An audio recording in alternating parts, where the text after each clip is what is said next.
नमस्कार, मैं हूं आपके साथ सुमित अवस्थी और आप देख रहे हैं अपना फेवरेट डिबेट शो हम तो पूछेंगे। आज बात कश्मीर की हम आगे करने वाले हैं।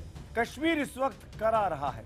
अतीत और वर्तमान के बीच फंसा कश्मीर कभी धरती का स्वर्ग रहा होगा। आज तो कश्मीर पत्थरबाजी, नारेबाजी, बारूद की गंध, आतंकी हमले और पाकिस्तान के नापाक मंसूबों की वजह से करा रहा है। क्या ये किसी भी हिंदुस्तानी के लिए फायदेमंद कभी भी हो सकता है? राहुल गांधी ने अमरनाथ यात्रियों पर हमले के बहाने कश्मीर के हालात के लिए मोदी सरकार को जिम्मेदार ठहरा दिया। यही नहीं, राहुल ने अमरनाथ यात्रियों की हत्या को पीएम के लिए निजी फायदा करार दे दिया। यही आरोप सन्न कर देने वाला था। इससे घिनौना आरोप नहीं लग सकता था। इसके बाद तो बीजेपी और कांग्रेस का इतिहास को लेकर एक दूसरे पर झपटमारी हो गई। बीजेपी का आरोप है कि जन्नत को जहन्नुम में बदलने का श्रेय नेहरू गांधी परिवार यानी कांग्रेस पार्टी को ही जाता है। क्या आधुनिक भारत के निर्माता पंडित नेहरू से कश्मीर मामले में सचमुच भारी चूक हुई, या फिर नेहरू की नीतियों पर हमला करना बीजेपी की महज पैंतरेबाजी है? आज हम तो पूछेंगे कि कश्मीर का जिक्र भारत के राज्य के रूप में न होकर समस्या के रूप में होना किसकी नाकामी है। और आज हम पूछेंगे कि क्या अमरनाथ यात्रियों की हत्या को पीएम का निजी फायदा बताकर राहुल गांधी ने घटिया राजनीति की है। और सवाल नंबर 3 जो आज हम पूछेंगे कि क्या धारा 370 हटा लेने से कश्मीर समस्या खत्म हो जाएगी, जैसा कि बीजेपी बार बार कहती है। कश्मीर की कसूरवार कांग्रेस है क्या? इन सवालों पर हम बड़े पैनल के साथ करेंगे बड़ी चर्चा, लेकिन पहले दिन भर के घटनाक्रम पर यह नजर। देश भली भांति जानता है, हमारा इतिहास गवाह है कि आज कश्मीर से संबंधित जो चुनौतियां हैं वो चुनौतियां नेहरू गांधी परिवार की ही देन है। कश्मीर के हालात के लिए कोई जिम्मेवार है तो मैं ऐसा मानती हूँ कि एक व्यक्ति के ऊपर अगर सारा इल्जाम डाल दिया जाए तो उसका नाम नेहरू है। वो अपने परदादा की और अपने परिवार का इतिहास ही ढंग से पढ़ लें तो शायद इस तरीके के प्रश्न पब्लिक के सामने रखना बंद कर देंगे। राहुल गांधी को लेकर बीजेपी की इस तलखी की वजह खुद राहुल गांधी हैं। कल शाम कांग्रेस उपाध्यक्ष के एक ट्वीट ने सियासी गलियारों में सनसनी पैदा कर दी। जब देश शोक में डूबा हो, अमरनाथ यात्रियों पर हमले की त्रासदी को भूलने की कोशिश कर रहा हो, सुरक्षा बल अमरनाथ यात्रियों के गुनहगारों पर शिकंजे के लिए चप्पा चप्पा छान रहे हों, घाटी में गोलियों की आवाज खामोशी तोड़ रही हो, राहुल गांधी के इस ट्वीट से बीजेपी को भड़काऊ सियासत की आहट सुनाई देने लगी। मोदी का व्यक्तिगत फायदा, भारत की रणनीतिक हार, निर्दोष भारतीयों के खून की कुर्बानी। अपने सबसे बड़े नेता पर हमले के बाद तो बीजेपी को हल्ला बोलना ही था। ये वो कश्मीर है जहां प्रधानमंत्री बनने के बाद नरेंद्र मोदी जी ने अपनी पहली दिवाली वहीं मनाई थी, और ये वही कश्मीर है जो आज तक भारत के शरीर में दंश बना हुआ है। तो उसके लिए केवल और केवल नेहरू गांधी परिवार और इन्हीं की पार्टी जिम्मेदार। हम तो पूछेंगे में बड़ी बहस, कश्मीर की कसूरवार कांग्रेस।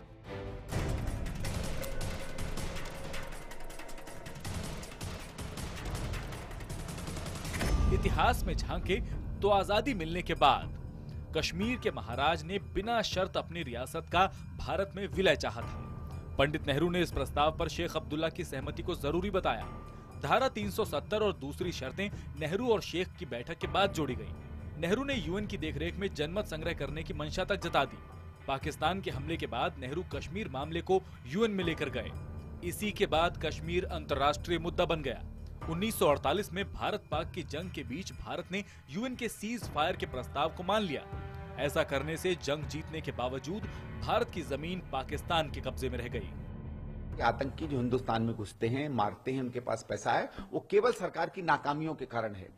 मनमोहन सिंह के समय तो सरकार की नाकामी थी, और नरेंद्र मोदी जब प्रधानमंत्री बन जाते हैं तो सारी नाकामियां कम हो जाती हैं। मैं नरेंद्र मोदी से कहूंगा, जो आपने 6 सवाल मनमोहन सिंह जी को अपने वीडियो में पूछे थे, हिम्मत हो तो उन 6 का आज जवाब देके देखें। अब इतिहास को तो नहीं बदला जा सकता, लेकिन उससे सबक लिया जा सकता है।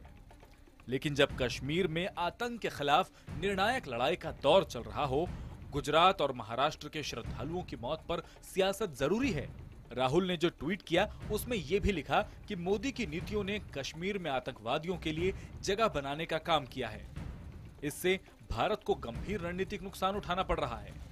पीडीपी से हाथ मिलाकर मोदी को भले ही तात्कालिक राजनीतिक फायदा हुआ हो, लेकिन भारत को इसकी बड़ी कीमत चुकानी पड़ी है।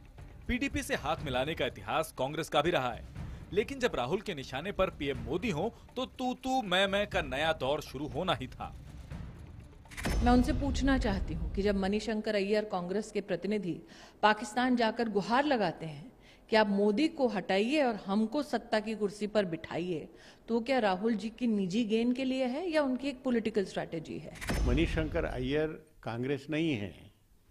कांग्रेस का मत वो होता है जो राहुल गांधी जी, सोनिया जी व्यक्त करें या अधिकृत जो स्पोक्स पर्सन है, प्रवक्ता है, वो बात करें।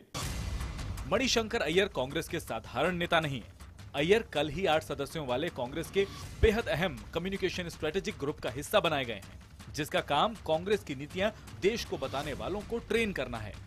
कश्मीर पर वाद विवाद अब कश्मीर समस्या के इतिहास की तरफ बढ़ता जा रहा है। हम तो पूछेंगे कि क्या बीजेपी का आरोप सही है कि कश्मीर समस्या कांग्रेस की देन है? एक बार फिर से हमारा आज का बड़ा सवाल सुनिए, क्योंकि आपके जवाबों का मुझे लगातार इंतजार रहेगा कि क्या भारतीय जनता पार्टी का यह आरोप सही है कि कश्मीर समस्या कांग्रेस की देन है। अगर आपका जवाब हाँ है तो HTP स्पेस देकर Y, नहीं के लिए HTP स्पेस देकर N लिखिए और 51818 पर आप SMS कर सकते हैं। #HTP और #स्मृति वर्सेस राहुल के जरिए भी आप हमारी फेसबुक पेज पर और हमारे ट्विटर हैंडल पर जाकर अपनी राय हमको भेज सकते हैं। जो मेहमान इस चर्चा में मेरे साथ आज जुड़ रहे हैं उनका परिचय बारी बारी से करा दें। यहाँ स्टूडियो में बीजेपी के प्रवक्ता डॉक्टर संबित पात्रा हमारे साथ है। आपका स्वागत है संबित जी। मेरे साथ हमारे वरिष्ठ पत्रकार शेष नारायण सिंह जी हैं। आपका भी स्वागत है शेष सर। साथ में जो खास लोग मेरे साथ इस डिबेट में बाहर से जुड़ रहे हैं उसमें राकेश सिन्हा साहब, RSS के विचारक प्रोफेसर राकेश सिन्हा मेरे साथ हैं। रागिनी नायक, कांग्रेस पार्टी की प्रवक्ता, पार्टी का बचाव करेंगी, वो मेरे साथ जुड़ रही हैं। नेशनल कॉन्फ्रेंस के प्रवक्ता नेता देवेंद्र राणा साहब इस वक्त जम्मू से मेरे साथ जुड़ रहे हैं। और वहीदुर रहमान पारा जो कि PDP के नेता हैं, वो श्रीनगर से मेरे साथ जुड़ रहे हैं। आप चारों का स्वागत है। सीधा सवाल मेरा रागिनी जी आपसे, कश्मीर समस्या नेहरू की देन है। बीजेपी की एक नहीं कम से कम 5 नेताओं ने दिन भर में, आज की बात कर रहा हूं, दिन भर में ये बयान दिया। आपको मौका है, अगले 30 सेकंड में डिफेंड करिए। और ये जो हमारा फैसला होता है ये एडिटोरियल बोर्ड का। देखिए, बड़ा हास्यास्पद लगता है सुमित जी कि जिनकी शैक्षणिक उपलब्धियों पर खुद ही बहुत बड़ा सवालिया निशान खड़ा है, वो आज देश को इतिहास का पाठ पढ़ाने चली हैं। पहले स्मृति ईरानी जी को अपनी सरकार की नीतिगत विफलताओं की तरफ ध्यान देना चाहिए। मधु लिम्हे ने RSS का फुल फॉर्म बताया था र्यूमर स्प्रेडिंग सोसाइटी।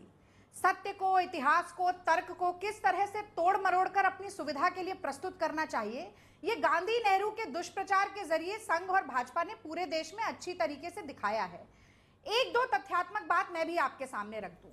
आज कश्मीर भारत का अभिन्न अंग है, वो पंडित नेहरू की देन है।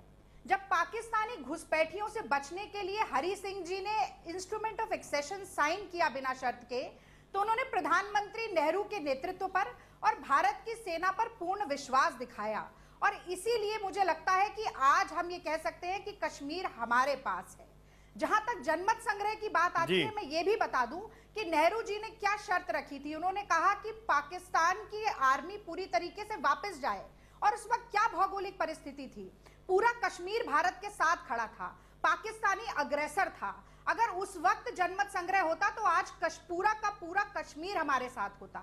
इतिहास की परिस्थिति को पूरी तरीके से नजरअंदाज करके आज के संदर्भ आप में महत्वपूर्ण बात कह रही हैं। आप, मैं आपको 30 सेकंड दिया था, आप 60 सेकंड बोली। रागिनी जी, मैं बिल्कुल नहीं टोका। अब मैं मौका संबित को दूंगा, यही 60 सेकंड आपके। नहीं रागिनी जी, डिबेट 1 घंटे चलना है तो हैव पेशेंस। आपने कहा कि जनमत संग्रह होता तो आज पूरा कश्मीर हमारे साथ होता। कि कश्मीर में अपनी विफलताओं का ठीकरा फोड़ने के लिए भाजपा को दूसरों का सर नहीं ढूंढना चाहिए। ठीक है अगर संबित। सीमा पर एक गोली चले तो नरेंद्र मोदी जी को श्रेय मिलेगा। अच्छा, लेकिन कश्मीर अरे भारत क्या में बात आया, करिए इसका रागिनी श्रेय जी। नेहरू को रागिनी नहीं जी, अभी देंगे। मैंने अपने सवाल तो पूछे ही नहीं है, आपने तो कांग्रेस की रैली का मंच बना लिया इसको। अरे ये वन वे कम्युनिकेशन थोड़ी चल रहा है कि राहुल गांधी ने ट्वीट किया और निकल लिए। पीडीपी का साथ आपने भी दिया 2004 में, ऐसे कैसे भाग जाएंगे आप लोग? अभी 1 घंटा आपको यहाँ बैठना है मेरे साथ, समझाना है कि क्या आपने सब साथ रहे पीडीपी के, तो क्या गेन कर लिया आपने? यूपीए 1 के साथ जब महबूबा मुफ्ती थी तो क्या गेन किया इस देश के अंदर, वो समझाना पड़ेगा। तैयारी कर लीजिए इस बात की। संबित पात्रा, जो बातें कही है रागिनी नायक, उसका जवाब दीजिए आप। देखिए, बहुत कम समय है, बहुत कम समय में गूढ़ विषयों को रखना है। दर्शकों को मैं बस एक ही पॉइंट कहना चाहता हूं। अभी रागिनी जी ने आपके समक्ष कहा कि जवाहरलाल नेहरू इस पूरे मसले को लेकर संयुक्त राष्ट्र में गए थे और अगर उस समय जनमत संग्रह कर लिया होता तो आज कश्मीर हमारा पूरी तरह से होता और कोई प्रॉब्लम नहीं होता। देखिए, ये उस समय पे ध्यान दीजिए, उस समय और अब में क्या फर्क हो गया। अगर उस समय, एक तो मैं इसके पक्षधर ही नहीं हूं कि जनमत संग्रह होना चाहिए। अगर हिंदुस्तान का अभिन्न अंग है तो ये जनमत संग्रह बीच में कहां से आता है? ये सबसे बड़ा फैटल ब्लो, ये सबसे बड़ी गलती नेहरू जी की थी कि जो विषय घर में सुलझ सकता था उन्होंने उसको इंटरनेशनलाइज किया, उसका अंतर्राष्ट्रीयकरण किया। दूसरा विषय है, रागिनी जी ने जाने अनजाने जो हकीकत था वो बता दिया।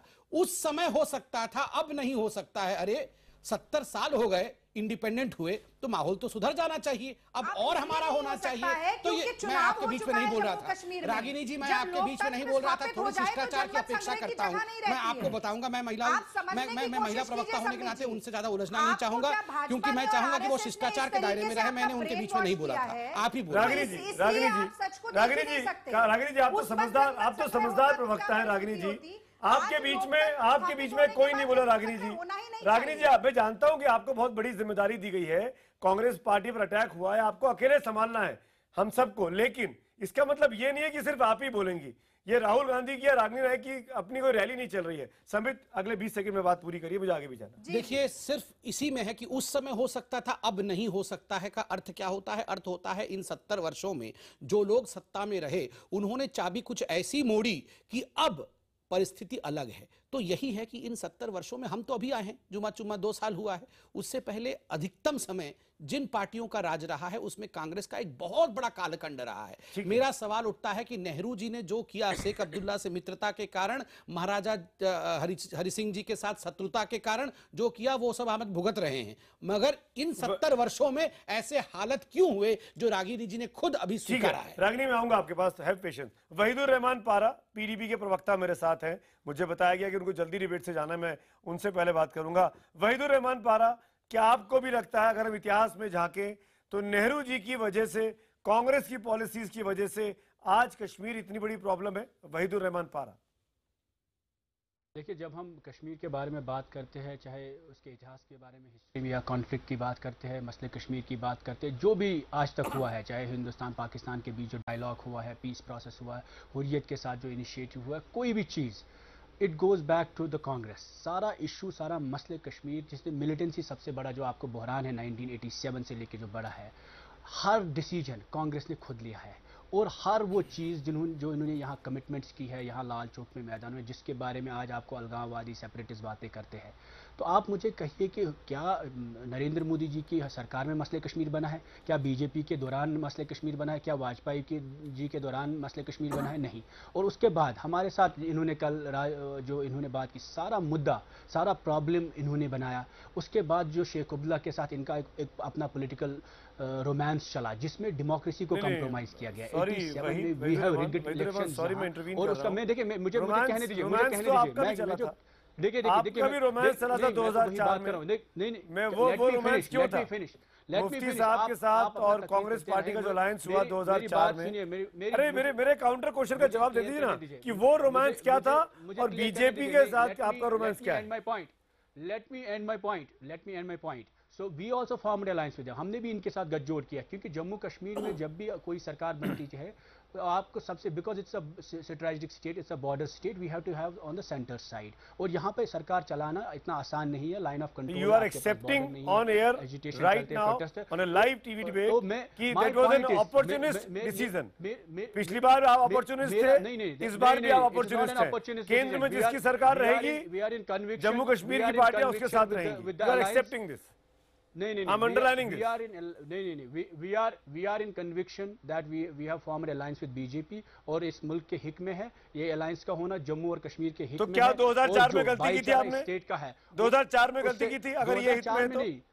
देखिए नंबर, जमहूरियत में नंबर स्पीक, उस वक्त जो नंबर देखिए ये अपॉर्चुनिज्म नहीं है तो क्या है? नंबर्स के हिसाब से कांग्रेस के साथ बना। आप अपॉर्चुनिज्म शब्द का इस्तेमाल नहीं कर रहे हैं, मैं उस डेफिनेशन को एक वर्ड में कह रहा हूं। जमहूरियत को आप अपॉर्चुनिज्म बोलते हैं, आप मुझे बताइए। नहीं, मैं आपको अपॉर्चुनिज्म बोल रहा हूं, जमहूरियत को नहीं बोल रहा हूं। बनता है, मैं आपको बोल रहा हूं, आपकी पार्टी को बोल रहा हूं, और सामने बोल रहा हूं, फॉर्मेशन नहीं करेंगे, सामने बोल रहा हूं। There has to be some ethics, there has to be some values. Jammu Kashmir की पॉलिटिक्स सेंसिटिव है, आप समझने की कोशिश करिए। आप टीवी डिबेट अच्छा है, हम ही समझे, आप कुछ ना समझे, लेकिन आप जो कहें हम वो मान लें, यहाँ पे जो तो हम बहुत अच्छे हैं, और हम आपसे सवाल कर ले तो हम बहुत खराब हैं, यही आप कहना चाह रहे हैं। डिबेट इट्स नॉट वहीद भाई, आप नहीं, आप भी बहुत अच्छे हैं, ऐसी बात नहीं, आप मत घबराइए, हमने कोई पर्सनल अटैक आपको नहीं, आप बहुत अच्छे हैं। माय पॉइंट इज कि जो कल राहुल गांधी जी ने कहा कि उन्होंने जब कहा, आज भी जब ये अलायंस बन रहा था दो बार 2014 में बना, 2015 में फिर जो हमारी गवर्नमेंट बनी, तो Rahul Gandhi was interested in forming government with PDP. ये कैसे हो गया कि जब वो अलायंस करे तो नेशनल इंटरेस्ट में होता है, अच्छा होता है अलायंस, पीडीपी भी बहुत अच्छा है, और जब हम बीजेपी के साथ अलायंस करें तो हम अनहोली बन जाते हैं। इनका सेक्युलरिज्म है और हमारी अलायंस अनहोली हो जाती है। ये भाईचारे की बात करते हैं, अच्छा होता है। बीजेपी करता है, नरेंद्र मोदी जवाब दीजिए, क्रेडिबिलिटी इज, रागिनी जवाब दीजिए। देखिए, खरबूजे को देखकर खरबूजा रंग बदलता है। हमारे साथ अगर अलायंस करें तो हमारे हिसाब से राष्ट्र के और कश्मीर के हित के लिए काम करना पड़ेगा, अलगाववादियों के साथ खड़े नहीं होना पड़ेगा। बड़े मुझे शर्म हुई उस दिन, आपने खरबूजे ही भेजे हैं, इस मुल्क को खरबूजा बना के आपने भेजा है। आपने सारे जो ट्रेचरी जम्मू कश्मीर के साथ हुई है, पूरे मुल्क के साथ जो एलिनेशन जम्मू कश्मीर में, it is because of the Congress party. You compromised with the institutions of Jammu and Kashmir, you compromise for a dynasty, for one dynasty in Jammu and Kashmir, to institutionalise one dynasty. You have ruined democracy in Jammu Kashmir. आपने जमहूरियत को यहाँ पर खत्म कर दिया 1987 में, जिसका नतीजा अलगाववाद है, आतंकवाद है। ये सारे लोग जो मिलिटेंट बन बैठे हैं आज, जो सारे जिनको आप टेररिस्ट कहते हैं, ये सब लोग असेंबली में होते हैं। लेकिन फारूक अब्दुल्ला को यहाँ चीफ मिनिस्टर बनाने के लिए, फारूक अब्दुल्ला को चीफ मिनिस्टर बनाने के लिए आपने तोहफे चलाई कश्मीर में, आपने डेमोक्रेसी का कॉम्प्रोमाइज किया।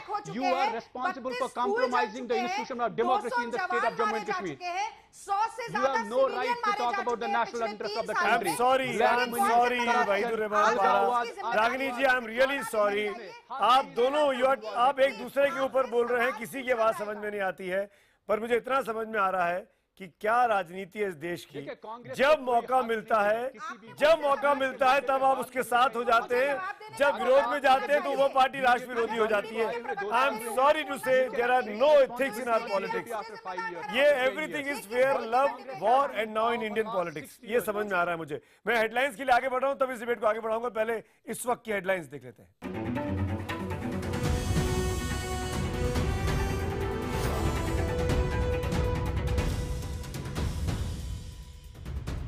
एलिनेशन जम्मू कश्मीर में, it is because of the Congress party.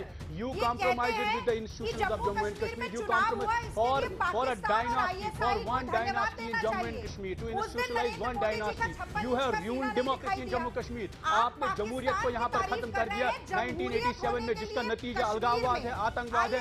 ये सारे लोग जो मिलिटेंट बन बैठे हैं आज, जो सारे जिनको आप टेररिस्ट कहते हैं, ये सब लोग असेंबली में होते हैं। लेकिन फारूक अब्दुल्ला को यहाँ चीफ मिनिस्टर बनाने के लिए, फारूक अब्दुल्ला को चीफ मिनिस्टर बनाने के लिए आपने तोहफे चलाई कश्मीर में, आपने डेमोक्रेसी का कॉम्प्रोमाइज किया। You are responsible for compromising the institution of democracy in the state of Jammu and Kashmir. एक बार फिर ब्रेक के बाद आपका स्वागत है। अब तक के नतीजे आपको दिखा देते हैं। आज का सवाल सीधा सा है कि क्या बीजेपी का आरोप सही है कि कश्मीर समस्या कांग्रेस की देन है? हाँ कहने वाले एसएमएस पोल पर 94% हैं और ट्विटर पोल के नतीजे भी आपके सामने स्क्रीन पर हैं। यहाँ भी हाँ कहने वालों की संख्या ज्यादा है, 82% कहते हैं कि ये कांग्रेस की देन है, नेहरू की देन है। अगर नेहरू ने उस वक्त इस मामले को संयुक्त राष्ट्र में नहीं ले गए होते तो आज ये समस्या नहीं हुई होती। राकेश सिन्हा, देवेंद्र राणा और शेष नारायण सिंह, मैं आप लोगों के पास बारी बारी से आऊंगा। वहीदुर रहमान पारा अब इस डिबेट में नहीं है, वो जा चुके हैं। देवेंद्र राणा, मैं आपसे शुरू करता हूं, आपका टेक क्या है? ये इल्जाम लगता है कि शेख अब्दुल्ला की दोस्ती और नेहरू की दोस्ती की वजह से सारी की सारी समस्या हुई। जो तमाम राज्यों के विलय का काम सरदार पटेल के हाथों में था, वो सिर्फ कश्मीर के मामले में नेहरू जी का और शेख अब्दुल्ला की दोस्ती की वजह से सरदार पटेल को उससे दूर रखा गया। और आज हालत यह है कि हम लोगों ने उसको जनमत संग्रह की बात मान ली, हम उसको इंटरनेशनलाइज कर चुके हैं, और आज कश्मीर जो है वो शांत होने का नाम नहीं ले रहा है। देवेंद्र राणा।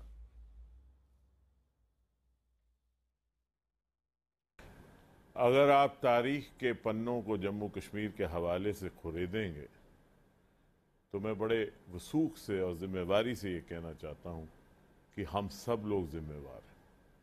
उसमें एक दूसरे पे लांछन लगाए, दूसरा तीसरे पे लांछन लाए, ये मौका नहीं है।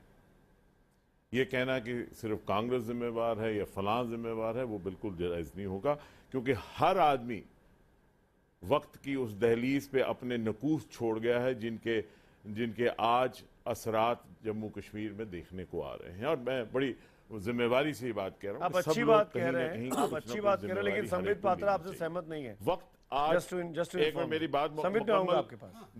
बात मेरी मुकम्मल होने। बिल्कुल That's all right. I can't see Samit Patra. I have a viewpoint. I just want to make a viewpoint.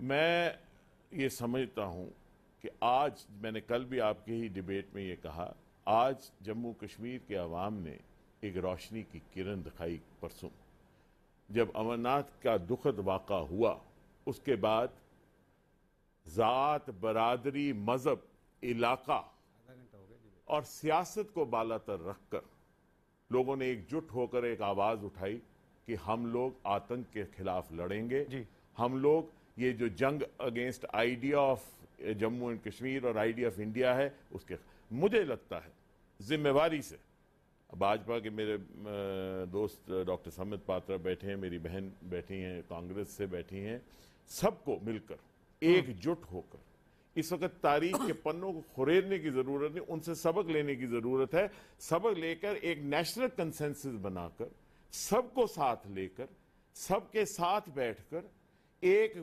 Consensus बनाकर कश्मीर के, जम्मू कश्मीर के अवाम ने जो वो रोशनी की किरण दिखाई है और जिसे राजनाथ सिंह जी ने जिसकी अक्कासी भी की, उसको पकड़कर इकट्ठे होकर सबको मिलकर। पर ये कहां हो रहा है राणा साहब? राणा साहब हम सॉरी आपकी बात बहुत अच्छी है, ये पर नहीं, मैं राणा साहब लेकिन ऐसा हो नहीं रहा है।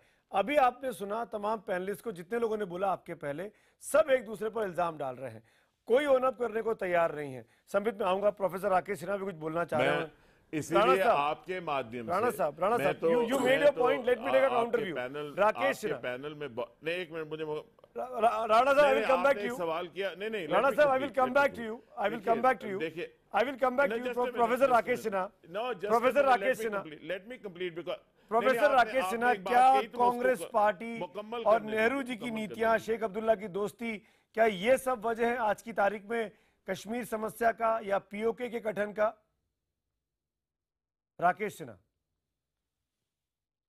देखिए, आपके डिबेट में एक वरिष्ठ पत्रकार शीश नारायण जी बैठे हुए हैं, और इसलिए मैं कह रहा हूं कि उन्होंने उन सब चीज़ों को बारीकी से देखा होगा या पढ़ा होगा। इसलिए मैं दो बातें आज कहना चाहता हूं, चूंकि डिबेट इतिहास के पन्नों पर है, इसे राणा जी की बात से सहमत होते हुए भी कि पुरानी बातों से सीख लेनी चाहिए, लेकिन पुरानी बातों पर यदि डिबेट हो तो उसको उस पर केंद्रित भी करना चाहिए।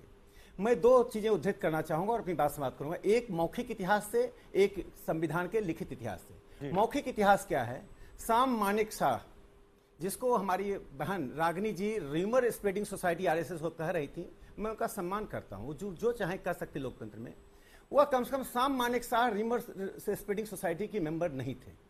साम मानेक शाह कर्नल थे जब कश्मीर में पाकिस्तान की सेना आगे बढ़ रही थी। अच्छा सुन लीजिए, मैं अब देखिए, अब इंटरफेयर मत कीजिए, समय कम मिलता है, आपको ज्यादा मिलता है, मुझे बहुत कम समय मिलता है। साम मानेक शाह उस वक्त कर्नल थे और कैबिनेट की मीटिंग में पाकिस्तान के सिचुएशन का ब्रीफिंग दे रहे थे। उसमें बलदेव सिंह डिफेंस मिनिस्टर थे, होम मिनिस्टर सरदार पटेल थे, ऐसे लोग बैठे हुए थे, ऐसे लोग बैठे हुए थे। मानेक शाह ने कहा कि जब कश्मीर की बात आई तो नेहरू यूनाइटेड नेशन की बात कर रहे थे, नेहरू रसिया की बात कर रहे थे, नेहरू अफ्रीका की बात कर रहे थे, नेहरू गॉड ऑलमाइटी की बात कर रहे थे। तब सरदार पटेल ने अपना आपा खो दिया, और आपा खोते हुए नेहरू से क्रोध में बोला, Nehru do you want to retain Kashmir और want to give it away? तो नेहरू ने कहा कि हाँ हम दो इसको तथ्य रखना मैं चाहते भी बताना हैं। ये चाहूंगी। कहते ही साम मानिक शाह ने बताया सुमित जी कि मुझे भी इसके बाद मौका पटेल दीजिए। जी ने नेहरू जी का बिना इंतजार किए साम मानिक शाह से कहा जाओ आदेश मिल गया है सेना को आगे बढ़ाओ। एक अब ये गलत है तो हमारे वरिष्ठ पत्रकार शुद्ध ठीक करेंगे। दूसरे मैं लिखित इतिहास का एक बात कह के अपनी बात समाप्त करूंगा। भारत के संविधान सभा में वो उद्धृत है, भारत के संविधान सभा के डिबेट में उद्धृत है जी। सरदार पटेल गृह मंत्री थे, जम्मू कश्मीर का अफेयर उनके पास नहीं था, गोपाल स्वामी अयंगर को नेहरू ने दिया था। जी हाँ, जी, ऐसा वो fact। इतिहास क्या है? It's a fact। जब कश्मीर के 4 लोगों के रिप्रेजेंटेशन की बात हुई संविधान सभा में, तो जानते हैं मोशन में क्या था? कश्मीर के 4 लोग आएंगे और उस वक्त मैं धन्यवाद देता हूं लक्ष्मी कांता मैत्रा का, जिसका नाम लोगों ने सुना होगा या नहीं सुना होगा, उस संविधान सभा की सदस्य थी। उन्होंने खड़े होकर साहसपूर्ण ढंग से नेहरू के सामने, नेहरू के दबाव के बावजूद पूछा ये कश्मीर क्या है? ये जम्मू एंड कश्मीर है। उन्होंने मोशन का विरोध किया, केटी शाह ने अमेंडमेंट रखा और संविधान सभा में इस पर गर्मा गर्मी बहस हुई। नेहरू जी और गोपाल स्वामी अयंगर जम्मू कश्मीर बोलने के लिए तैयार नहीं थे, लेकिन उस बहस में इंटरफेरेंस के कारण एक बात क्लियर करना पड़ा कि 4 लोग सिर्फ कश्मीर से नहीं आएंगे, जम्मू कश्मीर से आएंगे। नेहरू जी पिछले दरवाजे से कश्मीर के 4 लोगों को लाकर कश्मीर का पर्रा भारी कर देना रागिनी जवाब दीजिए। नेहरू के ये 2 ऐतिहासिक रागिनी जवाब दीजिए। रागिनी अब आप जवाब दीजिए। रागिनी जवाब दीजिए कि कश्मीर पर क्या क्यों दृष्टि रखते थे राकेश जी, लेकिन नेहरू जी के बारे में एमके के नायक जी रागिनी जवाब दे रही है, मैं बीच में नहीं हूं। राकेश जी रागिनी जवाब दे रही है। राकेश जी हैदराबाद में जब इंटरफेरेंस हो रहा था तो नेहरू ने पटेल को कहा he is a total communalist. ये है ये नेहरू पटेल का, और पटेल ने 1940 दिसंबर 1947 में रागिनी को जवाब, रागिनी प्लीज बोलिए जवाब। अब ये किसकी रैली, आरएसएस की रैली हो रही है क्या? ये आरएसएस की रैली है क्या? ये अब आवाज नहीं आ रही है। हाँ तो सुनिए, मौखिक इतिहास का सत्यापन कौन करेगा इस देश में? आरएसएस तो करेगी नहीं। पहली बात मैं पूछना चाहती हूं कि जिस दिन नरेंद्र मोदी जी कश्मीर के इलेक्शन रैली में वोट मांगने के लिए गए, क्या उन्हें मालूम नहीं था कि नेहरू जी ने क्या किया, शेख अब्दुल्ला ने क्या किया, फारूक अब्दुल्ला ने क्या किया, इंदिरा गांधी ने क्या किया? ये सब जानते हुए वो क्या वादा करके आए? उन्होंने कहा कि कश्मीरी पंडितों की घर वापसी होगी, उन्होंने कहा कि एक मजबूत सरकार बनेगी, उन्होंने कहा कि सारे पाकिस्तानी साजिशों को मैं विफल करके दिखाऊंगा, उन्होंने कहा कि अलगाववादियों की सुरक्षा वापस ली जाएगी, उन्होंने 370 के ऊपर बड़े बड़े वादे किए, उन्होंने कहा कि नौजवानों के हाथ में पत्थर की जगह रोजगार होगा। ये वादे कौन करके आया था? क्या उस समय कश्मीर का इतिहास नहीं मालूम था? और अगर मालूम था तो इसका मतलब है कि आप आंखों में धूल झोंक रहे थे। रागिनी जी, रागिनी जी क्या मैं ये मान लूं, रागिनी जी क्या ये मैं मान लूं कि आप कंसीड कर गई हैं कि 47, 48, 49 के बारे में चर्चा मत करिए, 2013-14 के बारे में चर्चा करिए। आपने अपनी हार मान ली है। मैं नेहरू में बात कर रहा हूँ। मैं कश्मीर समस्या की जड़ में जाना चाह रहा हूँ। रागिनी जी सुनिए, रागिनी जी सुनिए, रागिनी पहले आप सुनिए। रागिनी जी 1948 में अगर नेहरू जी यूएन जाके सीज फायर नहीं करवाते तो आज पीओके होता क्या? आज पीओके होता क्या? वो हिस्सा जो हमारी सेना जीत रही थी वो सरेंडर करवा के किसने छोड़ा? वो किसने छोड़ा? रागिनी जी जवाब दीजिए इस बात का जवाब दीजिए। नेहरू जी क्यों गए? नेहरू जी ने क्यों सीज फायर कराया? क्यों पीओके बना? कौन जिम्मेदार उस पीओके के लिए? उस पीओके के लिए कौन जिम्मेदार है रागिनी जी? चुप हो जाएं जरा। उस पीओके के लिए कौन जिम्मेदार है?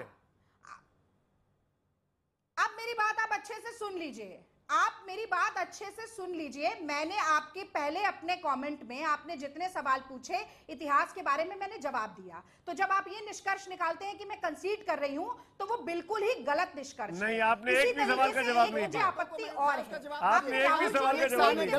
ये बात कही क्या मानेक शाह ने गलत बोला? क्या मानेक शाह ने प्रेम शंकर झा को दिए गए इंटरव्यू में क्या गलत बोला? क्या र्यूमर उड़ाया? सेना पूरी तरीके से बाहर, अरे मानेक शाह इस देश के सबसे प्रतिष्ठित सैनिक अधिकारी रहे हैं। किसकी वजह और मानेक शाह ने एक वरिष्ठतम पत्रकार प्रेम शंकर झा को इंटरव्यू में बात बताई। जुलाई अरे क्यों छोड़े मानेक शाह को? आप तो आरएसएस से विश्वास नहीं करती है। आरएसएस को आपने ह्यूमन रेस्पेक्ट सोसाइटी का दिया। मानेक शाह क्या थे? मानेक शाह जो लोग कांग्रेस को शर्म चाहिए, कांग्रेस को शर्म आनी चाहिए। एक विचारधारा राकेश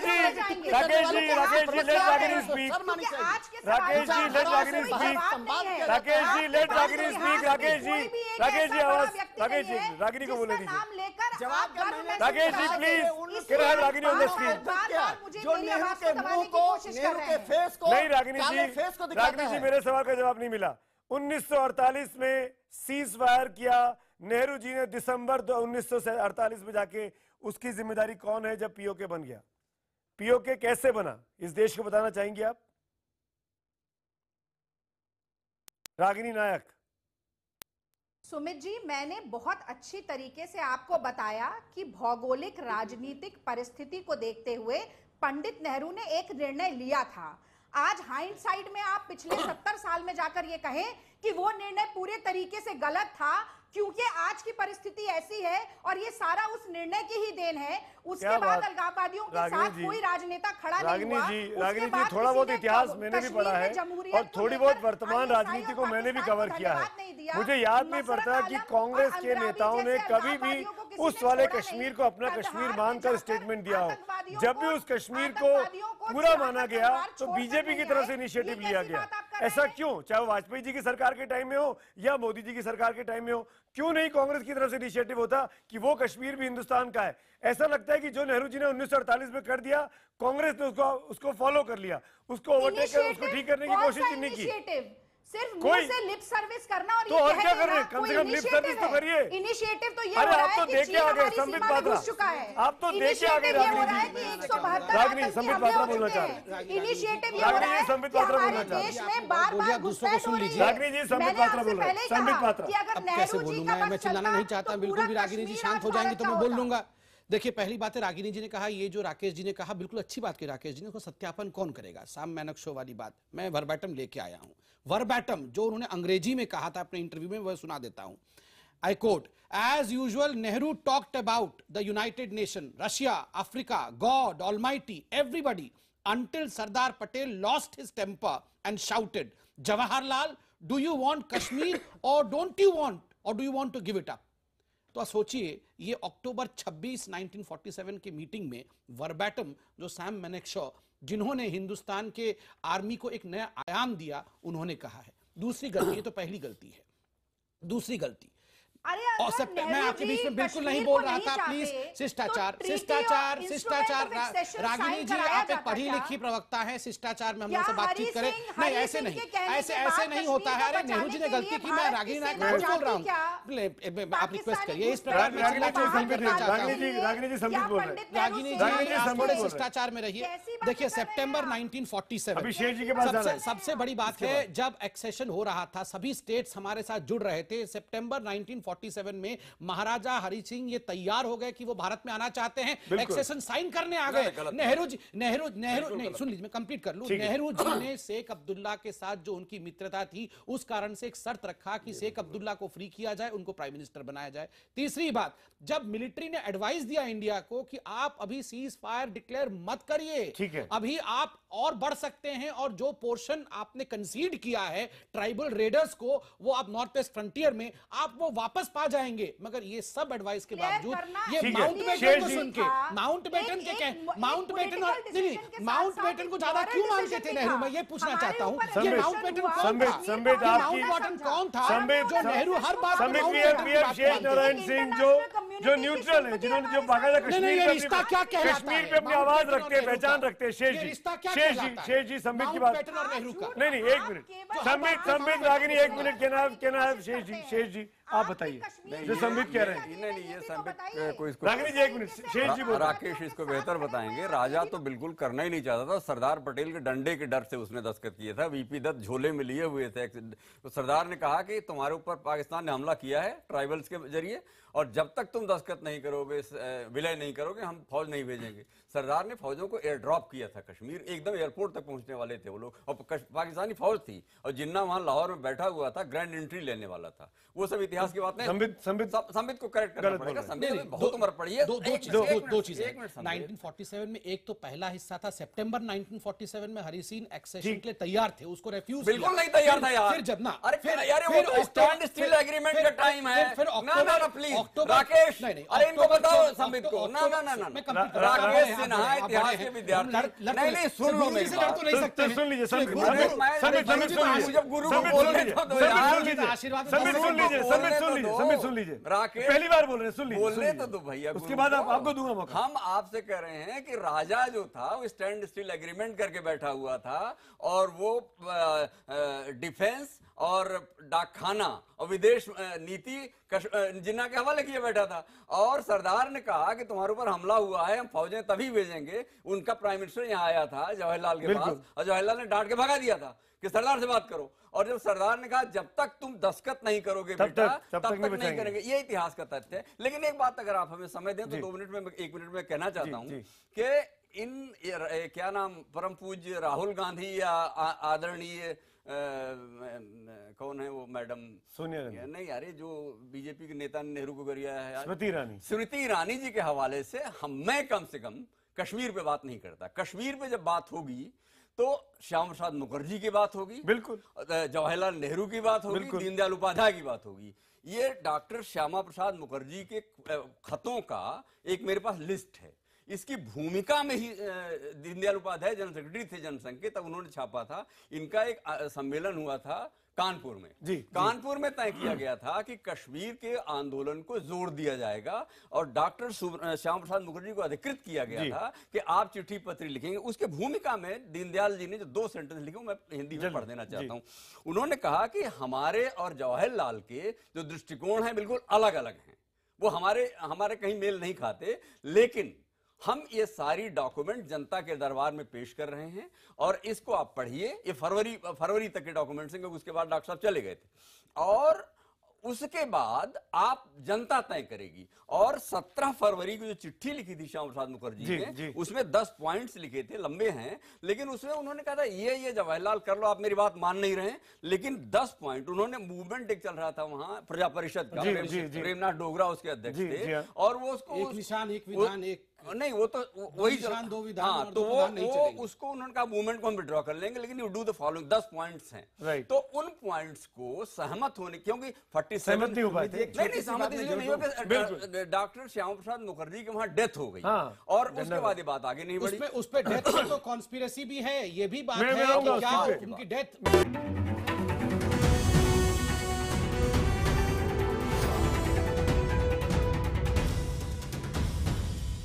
मानेक शाह ने एक वरिष्ठतम पत्रकार प्रेम शंकर झा को इंटरव्यू में बात बताई। 26 जुलाई अरे क्यों छोड़े मानेक शाह को? आपको आरएसएस से विश्वास नहीं करती है, आरएसएस तो आपने ह्यूमन रेस्पेक्टिव सोसाइटी का दिया। मानेक शाह क्या थे? मानेक शाह जो लोग कांग्रेस को शर्मानी चाहिए, कांग्रेस को शर्मानी चाहिए। ब्रेक के बाद आपका एक बार फिर से स्वागत है, और मैं अब तक के नतीजे आपको दिखा देता हूं।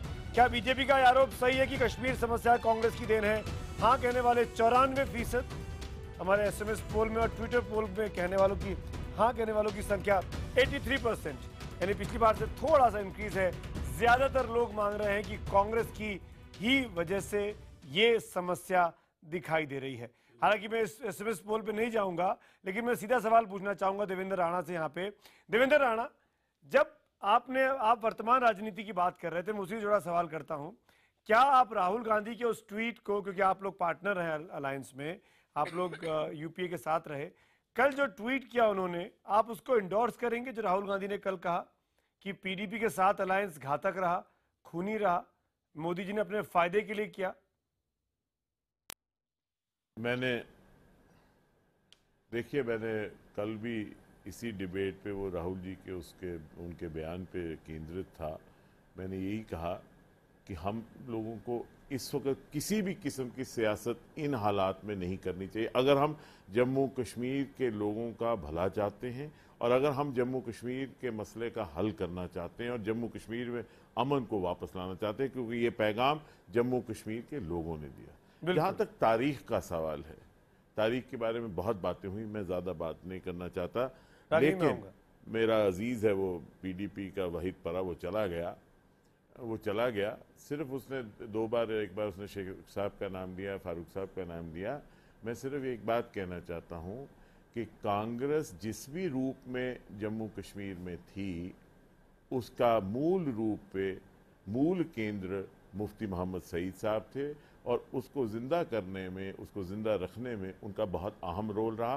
किसकी गलती थी, किसकी गलती नहीं थी, इसका अगर हम खुलासा करना शुरू हों तो बात बड़ी दूर तक जाती है। आप भी वही बात इस कह वक्त रहे हैं राणा साहब, बेहतर ये है कि इन बातों को जो बात छोड़कर वहीदुर रहमान सियासत पारा कह रहे थे कि कांग्रेस ही जिम्मेदार है कश्मीर के लिए, राणा साहब क्या आप भी इसी बात को अंडरलाइन कर रहे हैं? अब तो खुद राणा साहब भी बोल रहे हैं। नो, वो वहीद पारा गलत, नहीं मेरी बात सुनिए, नहीं मैं कुछ और कह रहा हूं। वहीद पारा कह रहे थे कि कांग्रेस ही जिम्मेवार है।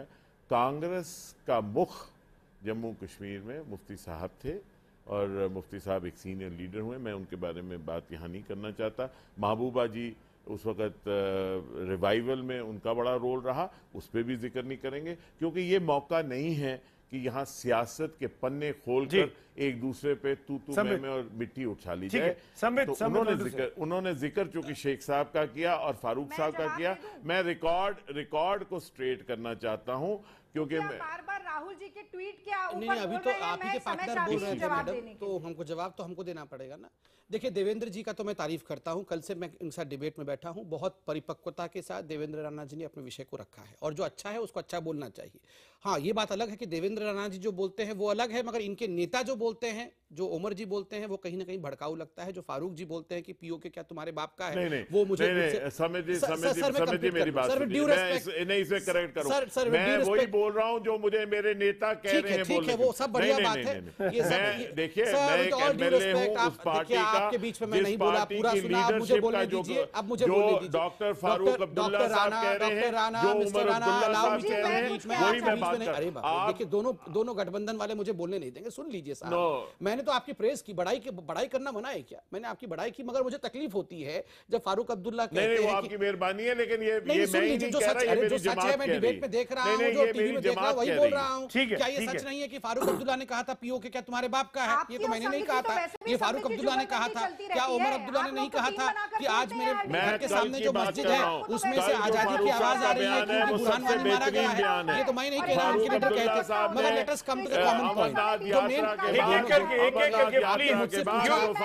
मैं सुनता हूं, तीनों सीजन लोग हैं। राणा साहब, Ragini ji, thank you so much. Sambit 20 seconds complete. देखिए, आज राणा साहब प्लीज, आज जो मेन मुद्दा है कि ये पूरा विषय नेहरू जी तक क्यों गया, हम नहीं चाहते थे कि नेहरू जी तक पूरा मुद्दा जाए। विषय तब उठा जब पत्रकारों ने पूछा कि आखिरकार राहुल जी का, प्लीज, आखिरकार जब पत्रकारों ने पूछा कि ये जो राहुल गांधी कह रहे हैं कि ये जो खून बहा है कश्मीर में, इससे मोदी जी को व्यक्तिगत बेनिफिट हुआ है और मोदी जी ने आतंकवाद के लिए एक स्पेस क्रिएट किया है, इससे धिक्कारपूर्ण कोई बयान हो सकता है क्या? किसने स्पेस क्रिएट किया? अरे भैया, 70 साल तक आप सत्ता में रहे, तो स्पेस किसने क्रिएट किया?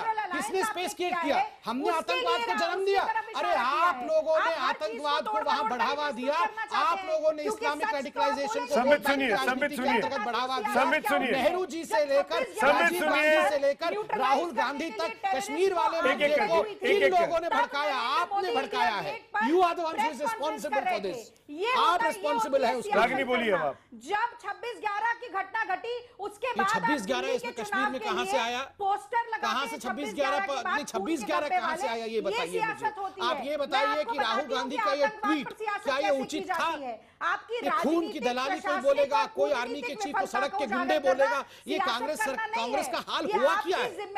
अरे 44 सीट क्या आ गए? आप पूरी तरह से इस प्रकार की मानसिकता में आ गए कि हिंदुस्तान के खिलाफ ही बयानबाजी करेंगे, हिंदुस्तान के खिलाफ ही बोलेंगे। बुलवाने के लिए आप लोगों को राहुल जी कौन सीरियसली लेता है? छोड़िए, कर देंगे। लेकिन भारत माँ के बच्चे जब सीमा पर शहीद हो रहे हैं, उसकी जिम्मेदारी आप नहीं लेंगे। मीठा गपगप, आपकी सरकार देश में है, आपकी सरकार रागिनी जी है, पर आपकी कोई जवाबदेही है। तरीके से सवाल तो पूछिए। रागिनी जी, इस खून से व्यक्तिगत लाभ होता है, ऐसा कोई सवाल पूछा जाता है क्या? व्यक्तिगत लाभ होता है? 84 के दंगों में व्यक्तिगत लाभ हुआ होगा राहुल गांधी को, 84 दंगों में व्यक्तिगत लाभ हुआ होगा राहुल गांधी और राकेश, हम खून से व्यक्तिगत लाभ नहीं लेते हैं। पीडीपी और बीजेपी का जो अलायंस है, उसकी नीति रागिनी जी, आतंकवाद का जन्म रागिनी जी, आप इस डिबेट में शुरू से हैं, आप ऐसे ही डिबेट में कल भी थी पूरे टाइम। रागिनी जी, मेरा सवाल सीधा सा है, रागिनी जी, जम्मू कश्मीर की 4 बड़ी पार्टियां, एक कांग्रेस, एक बीजेपी, एक एनसी, एक पीडीपी, आपने तीनों पार्टियों की राय सुन ली और तीनों पार्टियां ये कहती हैं कि इस समस्या के जड़ में कांग्रेस पार्टी है। कांग्रेस की सरकार 47 में थी, 70 साल तक कांग्रेस ने शासन किया, बीजेपी तो अभी बीच में आई। इन परिस्थितियों में आपको लगता नहीं कि आपको भी आत्मावलोकन करना चाहिए? और अगर गलतियां हुई हैं, जैसे कि 84 में हुई थी इंदिरा गांधी के वक्त पे, जब जेल सिंह ने बाकायदा माफी मांगी थी, बाद में सोनिया गांधी ने माफी मांगी मनमोहन सिंह के मामले में, आपको माफी नहीं मांगनी चाहिए इस देश से? क्या आपको इंट्रोस्पेक्शन करने की जरूरत नहीं है? सिर्फ ब्लेम लगाते रहेंगे आप लोग? अब मैं बोल लूं, आपका सवाल हो गया हो तो मैं बोल लूं, सवाल खत्म हो गया हो तो मैं बोल लूं। आप बोल दीजिए। 4 पार्टियां हैं जिनमें से एक हम हैं, दूसरी एनसी है। एनसी के प्रवक्ता कह रहे हैं कि हमने कोई आरोप नहीं लगाया। बाकी दोनों पार्टी भाजपा और पीडीपी है जिनकी सरकार है। बाबा ये पीडीपी आपके साथ थी 2004 में, ये पीडीपी 2004 में थी। अभी राणा साहब ने जो कुछ कहा राहुल गांधी को, वो ट्वीट नहीं करना चाहिए था। आप वही सुनना चाहती हैं जो आपको सूट कर रहा है, आप वही सुनना चाह रही है जो आपको सूट कर रहा है। रागिनी जी, रागिनी जी मैं समझ सकता हूँ, रागिनी जी मैं समझ सकता हूँ। अब आप सुब्रमण्यम स्वामी पे आना चाहती है तो मैं मणिशंकर अय्यर के बारे में याद दिलाऊं, उन्होंने पाकिस्तान जाके क्या कहा कि मोदी जी की सरकार हटानी होगी। सलमान खुर्शीद क्या कहते हैं वो याद दिलाऊं मैं आपको। मैं नहीं जा रहा हूँ, मैं गड़े मुर्दे नहीं उखाड़ रहा हूँ। आप सिर्फ नेहरू के बारे में बात करिए, आप सिर्फ 47, 48 के बारे में बात करिए। अलायंस किया है, उसकी वजह से भारत को बहुत नुकसान हुआ है। उसकी वजह से राकेश सिन्हा लास्ट कमेंट में आपका लेना चाहूंगा। कुल मिलाकर ये बता कि अरे रागिनी जी प्लीज हमको बात करने दीजिए ना। राकेश सिन्हा, क्या आपको लगता है कि आर्टिकल 370 को विड्रॉ करना एक सॉल्यूशन हो सकता है? राकेश सिन्हा 40 सेकेंड्स। देखिए स्वयं पंडित नेहरू ने कहा था कि आर्टिकल 370 घिस कर समाप्त हो जाएगा, लेकिन घिसने की जगह कांग्रेस ने प्रकारांतर में आर्टिकल 370 को मजबूत करने का एक संकेत बनाकर काम किया जो कश्मीर को भारत से अलग करता है। जी अवस्थी जी मेरी बात करता है। जैसे मैं इतनी बात कहना चाहता हूं कि नेहरू इसके लिए पूर्ण रूप से जिम्मेदार है, लेकिन मैं एक सामयिक बात करना चाहता हूं। एक सामयिक बात सुन लीजिए राणा सिंह, 10 सेकेंड। देखिए पीडीपी बीजेपी के अलायंस पर मेरी टिप्पणी करनी उचित नहीं था, लेकिन मैं एक टिप्पणी करना चाहता हूं।